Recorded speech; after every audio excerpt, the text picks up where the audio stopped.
Hello guys, welcome back. This is Chuck here again with the 500 round update on the Canik Rival S Darkside.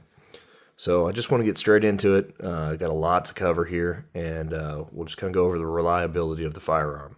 First and foremost, we're at the 500 round mark, and this gun has functioned 100% reliably. I started with cleaning the gun, relubing it before I fired it, and then I shot 124 grain NATO loads through it, which is essentially plus P ammo, and then proceeded to just use whatever FMJ ball ammo I had lying around from there on. I've had zero issues, zero failure to feeds, zero failure to eject. So far, this gun has ran 100% flawlessly. And I'm really impressed with that fact. I mean, I kind of expected it would. I've heard a lot of really good things about these, but I've also heard some having issues. But this one, example of one, is completely fine. We are clear here, so we can manipulate the gun safely. But yes, this particular example, one of one, has ran 100% reliably. With that out of the way, I'm going to continue to shoot this, continue to see if anything happens, and I'm going to continue to kind of modify it to kind of find where that, reliability ends and where, performance starts basically trumping that. And we're going to try to figure out that happy medium. Moving on, let's get into the ergos of the gun, because I think that has kind of the biggest surprise to me. As you can see there, I got a lot of stuff on here. It's a lot different from when you saw it stock. Got a red dot, which just helps obviously with aiming. It's got some backup iron sights here, and lock grip, and a weapon mounted flashlight. Nothing internally has been modified or altered. These are just the modifications I've done so far. A lot of these would be probably unnecessary, such as the backup irons if you wanted to use this for competition. The weapon mounted light, again, just adds weight to the muzzle front of the front of the muzzle, so it kind of keeps it pointed down more. And the biggest upgrade I would say actually is the grips. I would recommend these entirely because when I initially shot this gun, I basically shot it without even the magwell on here, and after the first range trip, I immediately put this back on and immediately ordered some grips. I actually even ordered some handle it grips. I just never got to putting them on as like a cheap, quick, easy fix. But I decided to go all out and actually buy the lock grips instead. And I really like the appeal or the aesthetic of it. I think it looks really nice. But that G10 grip texture is just second to none. I mean, it's extremely aggressive. It does not move around your hand. The stock grip, I was just having a really bad purchase on the gun. And for some reason, I just can't get a whole lot of purchase on this cross checkering in the front strap here. I think it's just because it doesn't sit proud of this bevel here. And so it's hard to actually get the meat of my hand in there. This kind of goes, I can kind of demonstrate this with my first rounds on the accuracy side of things. So for accuracy, the gun is plenty accurate. But my initial group, without, again, none of this on here, you could tell that I did a 5-round group, just quick, kind of, dirty, 5 rounds, just to kind of see where I was at. But you can see I'm right on top of each other here and here. This is one flyer. Don't worry about that little guy. But this suggests to me that I'm changing my grip, or that I rotated or yanked the trigger, one of the two. But I think it was mostly grip related because I kept trying to fight the gun on getting a good grip. This was just 7 yards, so this wasn't anything crazy, but I did notice that this consistency means that, to me, at least, that I had the right shooting, or the gun was shooting as it needed to, but my grip needed work here. And if we kind of go back to the second time I went out, this was the next 7-yard group. And as you can see, I am 1, 2, 3, 4, 5, and I got 3 just touching right there, and they're all in the 10 zone here, which is pretty good. I'm pretty dang happy with that.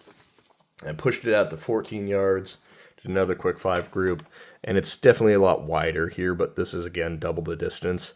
And I'm not the greatest shooter in the world, but again, I'm still pretty happy with this. I could definitely tighten that up, but the gun itself will do what you need it to do. And I think in this current setup right now, still could use a little bit more texture, and I might even actually cobble together some of these handle-it grips to make it even, with the lock grips, to try to just add a little bit more.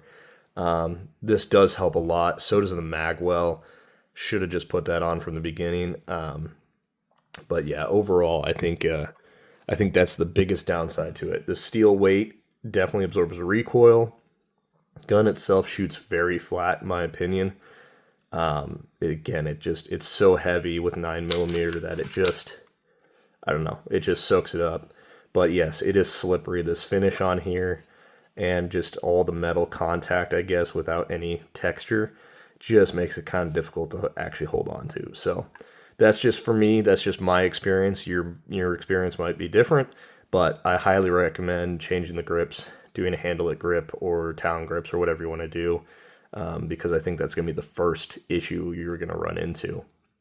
Moving on, we're going to do just a quick update on weights and everything like that, just to kind of verify where it's at. I think the trigger pull was close to 4.5 or 5 pounds when I first got the gun, and the trigger is actually breaking in. So I do want to kind of just document that quickly here. So we're going to just use the trigger gauge.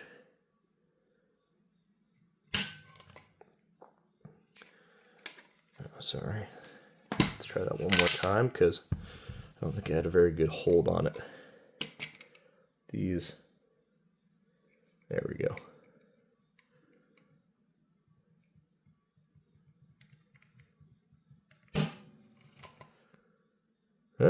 Well, maybe not. Maybe I'm a little crazy. It is just shy of 5 pounds. I could have sworn I measured this the other day and I was getting about 4.5, which was, to me, suggesting that it actually was going to break a little bit better. But we'll try one more time here. Oh, well, there we go. I guess at 4 pounds, I'm at the end of the trigger here. So maybe that's the issue in general. But that would be kind of where I'd be putting my index finger. So let's try that one more time here, and we'll get an average of 3 and see where we're at. Yeah, 4.5 there. So that's actually what I was getting, a lot more. So I don't think that's changing that much. I think that's just where I'm putting that on the trigger here. These flat face triggers are a little bit more difficult because it likes to slide up and down on it. But the trigger definitely feels lighter than stock. I think that's only going to improve over time. So I don't really have any complaints with the trigger. Trigger breaks easily when you're trying to line up a long, difficult shot, or you're trying to be accurate with it. It's just all you got to do is slow down and just, slowly depress the trigger and just keep your grip and stability, and the gun will do the rest. Durability is the next one I kind of want to get into. And so for that, we're actually going to break the gun down. Again, I actually have not even taken this apart. As you can see, we got some shell specks in there and some dirt, and it is well lubed. Because again, in break in, I want to make sure that it's doing all right. And there we go. I mean, this is pretty consistent from what I see with other firearms, especially striker guns. We're just going to clean it off here. But yeah, actually, I'm actually really impressed with this. So I don't know if you're going to be able to see this, but usually this is where the lockup is on the barrel. And you can kind of see just a tiny bit of wear there on the edge there. A lot of the times, especially on my Glocks or my SIGs, this is where the wear starts to happen. And it starts to happen because this is where it contacts the slide and slides under it. You can see the other mating surface here is also showing wear, just right there, right down there. And you can see that's also where it's been sliding back and forth. These are the points where you really want to make sure you're lubricating, especially on this and this guy, because these are one of the high friction zones. Other than that, the rest is pretty normal. This channel almost always wears on striker guns. that will completely be worn down eventually as I shoot it more. But everything else is looking perfectly fine. Not really seeing a whole lot of glaring issues or things to worry about. Again, this is actually pretty low wear in my opinion on 500 rounds. Usually a lot of the times I see the finish just start to get down to the actual bare metal there. Actually, I see it a lot on, again, other striker firearms that I own. And I have quite a few examples with that, which I guess, over time just kind of makes me a little bit more cognizant of it. But again, it's just kind of how striker fire guns work. On the underside here, on the frame rails itself, again, surprisingly, very little to almost no wear. There might be a little bit on the locking block there, but the rails that it rides on itself, I don't see any finish coming off, which is really actually nice because, again, usually by that time, something likes to wear either here or here over time, but yeah, I'm not seeing anything actually on the firearm. So again, that's actually pretty good. Durability on that is actually exceptional. So yeah, let's put her together here, get it back together, and we'll just check the final weight of it as it sits right now. Again, just to record it here, and at its current setting or setup, it is 2 pounds, 14.2 ounces. Hold on, go back there. Let's re-zero that. Try that one more time. Yeah, 2 pounds, 14.2 ounces. So there you go. It is a heavy, heavy gun. Final thoughts or closing statements here. Again, I'm going to continue to keep running this gun. I got a tungsten guide rod to put in here. That's probably one of the final mods. And then I might test around with messing with the internals. I kind of want to stay away from that. I've heard that from a lot of people on the forums and people on Reddit, things like that, have actually been running into a lot of issues when they start messing with springs in here. And I'm kind of trying to avoid doing that. I might do it just for the sake of content if people want to see that and just see if that actually does cause issues. But currently I'm enjoying it in its stock configuration. I don't think the trigger needs much work. It has a very nice defined wall, which is easy for you to find, and it's easy for you to stay on, which I think is good enough feedback for me, at least when I'm lining up a shot and getting ready to shoot.